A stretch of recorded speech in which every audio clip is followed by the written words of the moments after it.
I rise to speak on demand for grants under the control of Ministry Health and Family Welfare for the year 2024 and 25.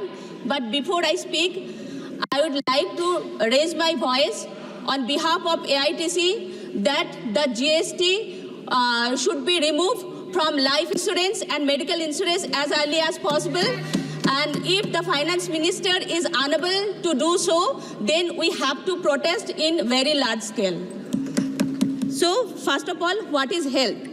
If we go by the definition of WHO, it is a state of complete physical, mental, and social well-being, and not merely an absence of disease or infirmity. That means to have an effective healthcare system, we have to think not only treating the physical illness, but also to address the mental illness and prevention of the disease.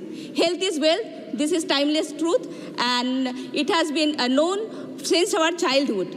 As we aspire the Viksit Bharat by 2047, we can achieve this without taking health into account. So although the allocation for the health and family welfare has risen from 80,000 crore to 90,000 crore, the current funding is still too low to meet the country's health need. The National Health Policy of India 2017 aims to raise public health spending at least 2.5% of GDP by 2025 to improve the healthcare system. However, the current budget allocates only 2.1%. This is inadequate for strengthening primary health care and improving the national health program.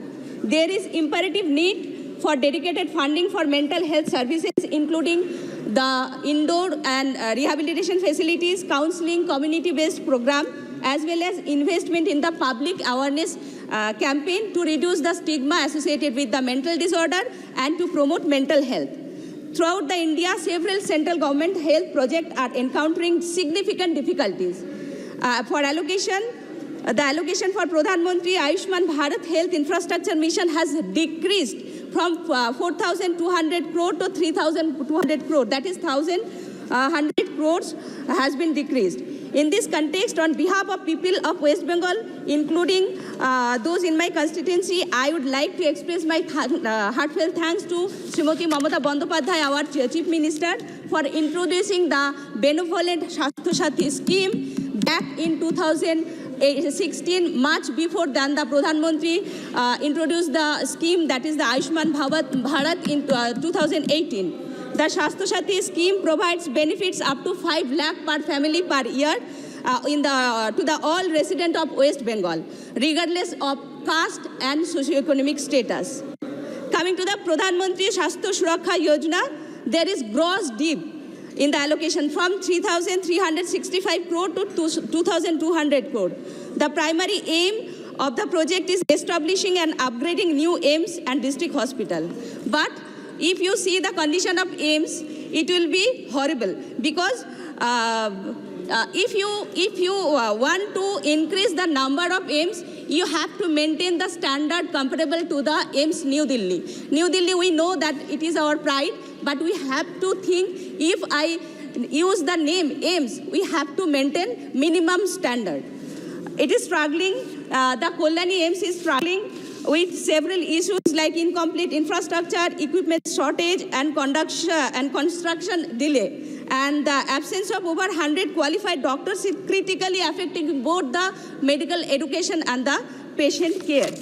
Honorable Madam, I would like to draw your current attention that more than 2/3 of the Indian population resides in village. So it's critical to prioritize the strengthening of primary healthcare system.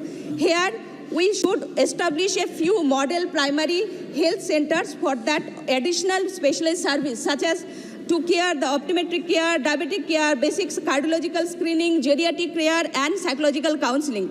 I urge you to take this matter seriously.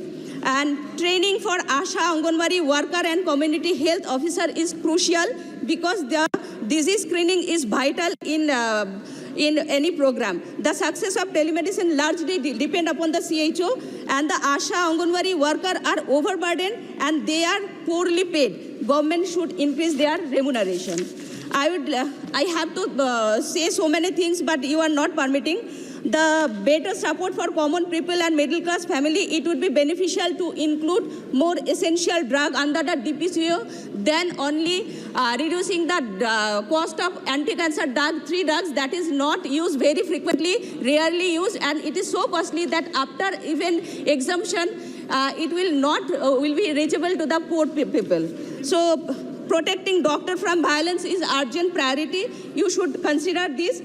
Installment of CCTV and recruiting additional security personnel is the hour to need of the hour. All of you know that it has been notable increase the digital service and online consultation, especially lowering the COVID outbreak. But the National Digital Health Mission did not receive any additional fund in this budget, and the Telemanas is also neglecting by the government. And where the mental disorder is 10.6% and there is treatment gap about 70 to 90%. So the government should think that the Telemanas should be in priority, and more psychiatrists should be trained and psychologists should be trained under this project, that is mental health care project.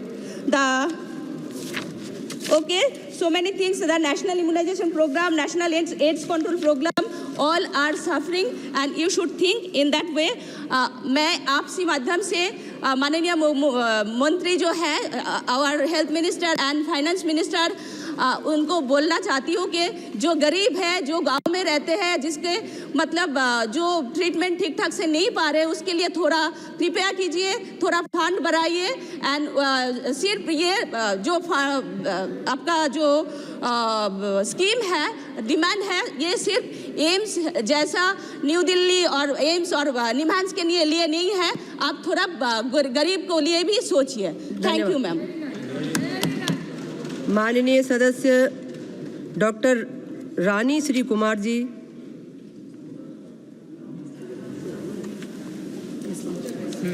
Thank you, ma'am, for giving me this opportunity to speak on this important discussion, which is very close to my heart and my profession.